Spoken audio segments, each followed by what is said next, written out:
This is the second video in a series that I am doing re-examining Robert's Rebellion. The first detailed the initial stages of the war in the Vale and Stormlands and discussed the fact that both regions were likely far more divided than you might anticipate. This second video will discuss the second phase of the war, from the Battle of Ashford to the Battle of the Bells, and we'll focus on analysis of the Reach, Riverlands and Crownlands, as they were the site of most of the fighting in this second phase of the war. A couple of points on the last video. House Swan's neutrality in the main series can be explained by one of three things. Either they were neutral in the rebellion and profited, or they were loyal to the Targaryens and suffered, or it was just a personal decision of Gwillion Swan at the time.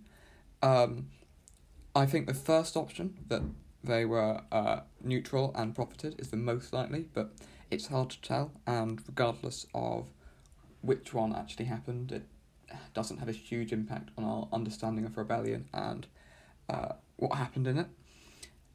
The other is that House Karen's plight to the main series can just as easily be explained by Martin's generally smaller scale world building and the disease that struck them, but I would still lean towards them being rebels, but it is less certain.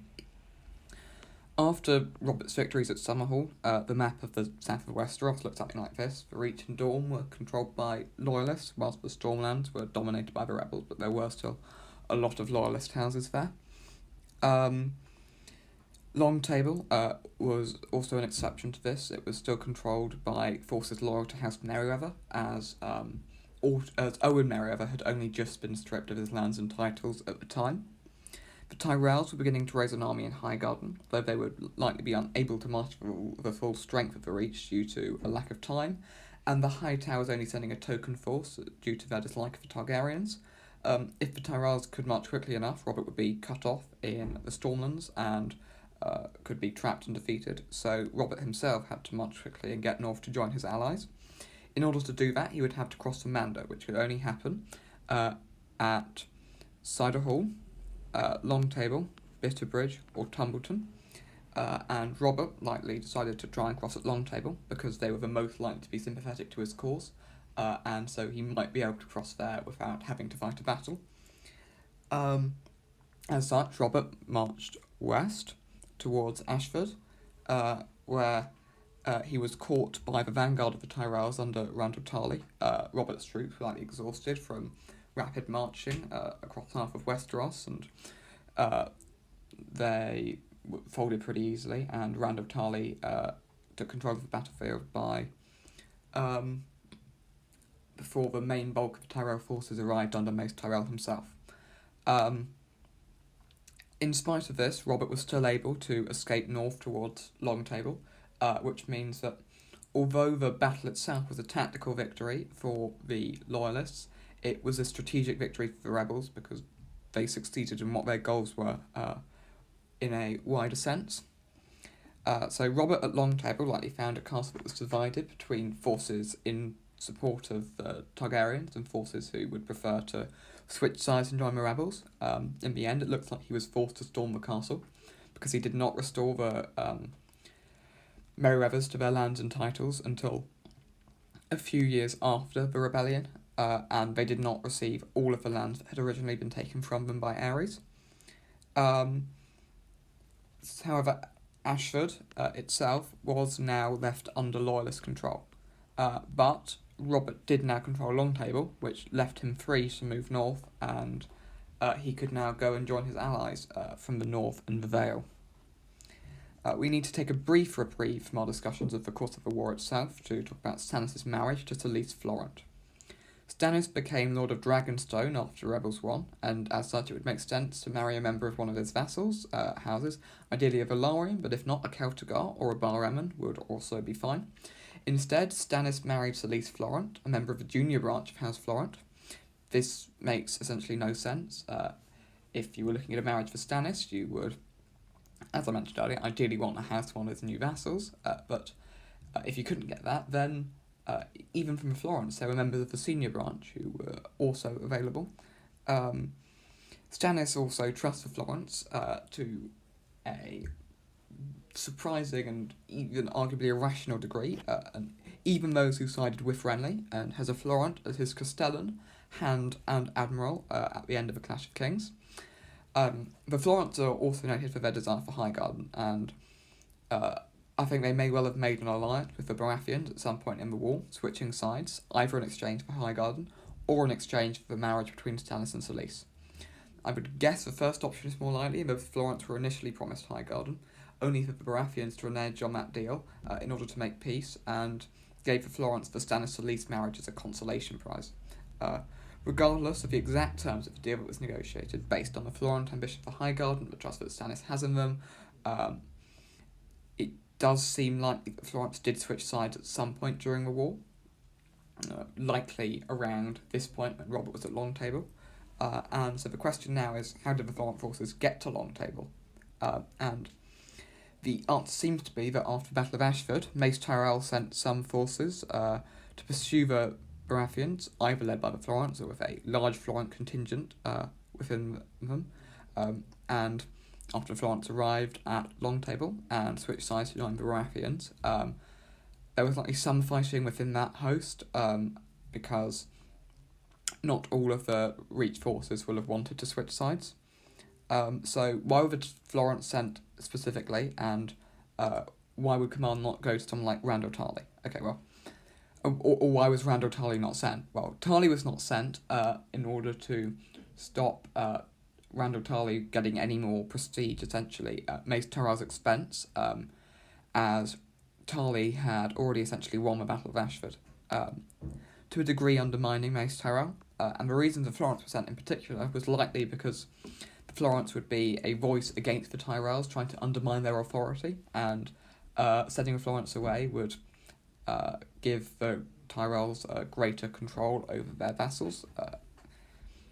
Now, the other question we need to answer is which houses, if any even, did switch sides along with the Florents. First place to look would be blood ties, and the Florents have marriages with three other houses: House Crane, House Hightower, and House Tarly. The Tarlys are with the main army, and as such can't defect. The Hightowers likely only sent a token force, and would be unlikely to raise arms against the Targaryens because of the prophecy surrounding the Targaryens and Oldtown. The Cranes, however, do seem likely to have switched sides along with Florence. The other place we should look for houses who switch sides alongside with Florence, we should look at the houses which followed them when they switched sides after Renly's death, and those include both branches of the Fossaways and House Meadows. The Fossaways switching sides would explain the two Tyrell marriages to them after the war, likely in an attempt to secure their future loyalty. And the Meadows switching sides would explain Elwood Meadows' position as second in command at Storm's End, which a place which he may well have been fostered at prior to the death of his father, which happened some point before the War of the Five Kings. And House Meadows and Fossaway have blood ties with each other, and as such it's likely that if one switched sides, the other did as well. So after Robert was joined by his new allies in the Reach, he was probably left with about 15,000 men at Long Table, but any attempt to move north with his army would likely end in failure due to Robert's already tenuous supply lines, and the fact that most of the enemy armies that surrounded him were far larger. So Robert appears to have left his army at Long Table, where they could disrupt the Tyrell forces and supply lines, and supply themselves from the bounty of the Reach, whilst allowing Robert to make his journey north with not but a few companions in order to travel faster. Robert's attempts to head north to join his allies brought him into the Riverlands, where he was forced to take refuge in Stony Sept. And now, in order to explain the situation surrounding the Battle of the Bells, we will now examine the situation in the Riverlands and Crownlands in the Rebellion. We know for certain that House Darry, Vance and Muton in the Riverlands and House Riker of Duskendale were Targaryen loyalists. However, the people of Duskendale likely favoured the rebels, which would have diminished any contribution by the Rikers to the loyalist cause. The only forces who were already rebels at the time in the Riverlands were the Malices, where the armies of the North and Vale were on the borders of the Riverlands at the time.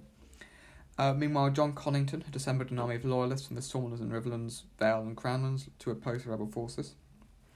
On the other hand, we know that the House Massey were rebels, as Justin Massey was Robert's squire in the war, and Rosby and Stokeweth seem to have been rebels due to their tiny family trees, with Stokeweth reduced to 3 women, and Rosby reduced to an old man and a ward who have some vague connection to the Rosbys, which means they almost certainly took a side, and due to the trust that the Baratheons and Lannisters have in them, it seems likely that they were rebels. House Piper, on the other hand, seemed to have been loyalists due to their connections with the Vances and Dowries in the main series, though this is very speculative and they could have easily been on either side. It's quite hard to tell. The Blackwood-Bracken rivalry likely resurged with the rebellion. It seems likely that the Blackwoods rebels, whilst the Brackens were loyalists, due to geographical proximity to other rebel and loyalist households, which closely correlates with dynastic marriages, and the fact that in A Dance with Dragons, Jonas Bracken wants lands from the Blackwoods that he would likely have received if the sides had been the other way around. Even so, the two houses likely ended up waging their own private war rather than actually working in concert with their allies, because their aims were generally to take lands from the other house. So, regardless of which side they were on at the start of the war, it makes really no difference. The Tullys did also join the rebels before the Battle of the Bells, though they did not actively support the rebels from the beginning of the war. It seems likely the Wents were loyalists based on their closeness with Rhaegar and how weak they are at the start of Game of Thrones, despite the fact that they own some of the richest lands in Westeros. I'll cover this more when I talk about Tawny at Harrenhal, though. Despite this, it does appear that the Wents were more pro-Targaryen than pro-Rhaegar, but even in spite of that, they were part of the Targaryen cause. Connington's army around the Riverlands was likely mostly composed of loyalists from the Stormlands and Riverlands, with some forces from the Vale and a few from the Crownlands as well. The contribution for Crownlands was likely diminished by the disloyalty of the Rosbys and Stokeworths and the effort to pacify them, and unrest in Duskendale. Whilst the Wents were likely loyalists, they were unlikely to have been part of Connington's army, due to the fact that the loyalists would expect the rebels to cross the Trident around what would later be known as Ruby Ford. The Went forces would therefore likely be used to guard those crossings to try and contain the main rebel army whilst Connington hunted Robert. It seems unlikely if the rebels did cross the Trident at the Ruby Ford. It would add distance to their march that was unnecessary, and they would need to get to Stony Sept as soon as possible. As such, I'd guess that they instead crossed at the Twins. This allowed them to join up for Tullys and Mallisters and to get to Stony Sept faster.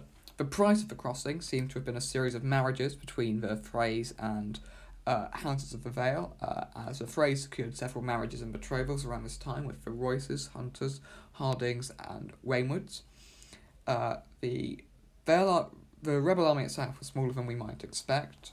The north was just coming off the end of a harsh winter and is geographically vast, and it would have taken a very long time to assemble their forces.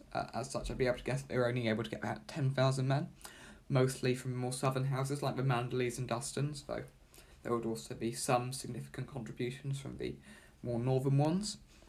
The Vale, in the aftermath of the conflict within the Vale itself, and a long winter like the north, are unlikely to be able to field more than 20,000 men. The Riverlands, or at least those forces present at Stony Sept, are unlikely to have been able to field more than 5,000 men due to internal divisions and initial fighting. Connington's reluctance to burn the entire town of Stony Sept down to find Robert led to the Loyalist defeat.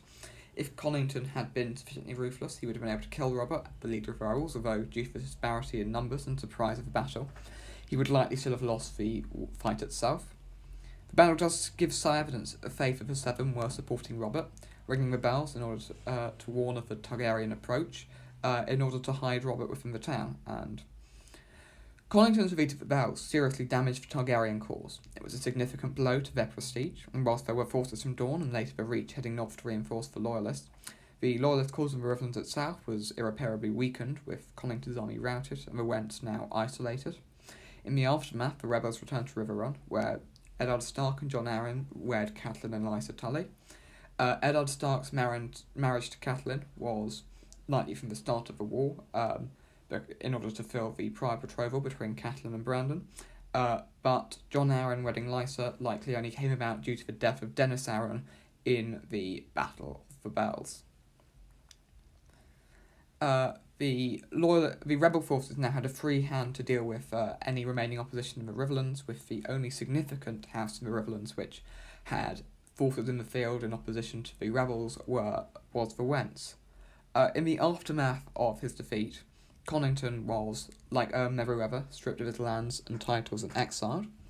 However, in spite of the rebel victory at Stony Sept, there was bad news from the south. Storm's End was now besieged by land and sea by Redwyne and Tyrell forces. In addition, it does seem likely that after the Battle of the Bells, Mace Tyrell sent some forces north to join the Loyalists at King's Landing. I'd guess they were under command of Mathis Rowan, but it's really impossible to tell. We only know that there were some forces in the Reach who were sent north to fight at the Trident. And the Tyrells themselves likely began raising new forces in the Reach to attack the rebels at Longtable. The next video in the series will continue to focus on the Riverlands, as that was the site of the Battle of the Trident and most of the events surrounding it, though it will also continue to examine events in the Reach and Stormlands as they unfold. Thank you.